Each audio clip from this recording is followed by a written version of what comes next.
Pardonnez-moi d'insister fortement. Je sens que c'est le seul chemin par lequel nous serons réellement sauvés. Car Jésus dit, je suis la vérité. Qu'est-ce que la vérité? C'est ce qui se dresse contre tous les arguments de Satan, qui est menteur et le père du mensonge. C'est ce qui nous délivre de ce moi faux que nous sommes. Oui, nous sommes un moi faux. Nous sommes un paquet de contradictions. Nous ne pouvons jamais être certains de garder les mêmes sentiments pour un long temps, ni sûrs que nos convictions ne vont pas changer de direction.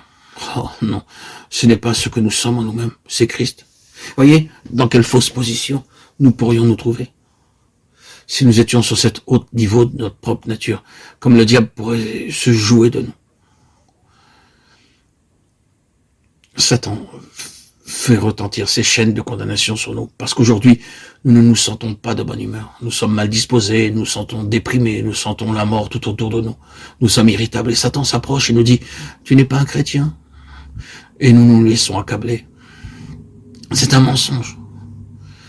La seule réponse qui nous donnera délivrance et émancipation, ce n'est pas ce que je suis, c'est ce qu'il est lui. Christ demeure le même. Il n'est pas ce que je suis, variant ici-bas dans cette vie humaine, d'heure en heure et de jour en jour, il est autre. Je me sers de ces illustrations pour essayer d'arriver au cœur de cette question. Qu'est-ce que la vérité? Qu'y a-t-il de vrai? La vérité ne se trouve pas en nous. Nous ne sommes vrais dans aucune partie de notre être. Christ seul est la vérité. Et vous et moi, nous devons apprendre à vivre de Christ. Et tant que nous ne l'avons pas appris, le Saint-Esprit ne pourra pas faire le reste. Peut-être dirons-nous, le vrai chrétien n'a-t-il pas un meilleur caractère? N'y a-t-il aucune différence? Un chrétien aurait-il raison d'être irritable? Mais tout cela, je ne dis pas cela, je ne veux pas vous laisser croire cela. Je dis que dans l'école, jusqu'à ce que vous et moi, nous ayons appris à nous saisir de Christ par la foi, le Saint-Esprit n'aura pas de base sur laquelle il puisse agir pour nous rendre conformes à Christ. Si nous continuons à vivre sur la base fausse de ce que nous sommes en nous-mêmes, le Saint-Esprit nous laissera. Mais lorsque nous en arrivons à vivre par la foi en Christ, le Saint-Esprit peut nous faire réaliser la vérité de Christ en nous, nous enseigner la victoire, nous enseigner la maîtrise, nous apprendre par la délivrance à ne plus devenir la proie de nos sentiments bons ou mauvais, à ne pas vivre en nous-mêmes et à vivre sur un niveau entièrement autre.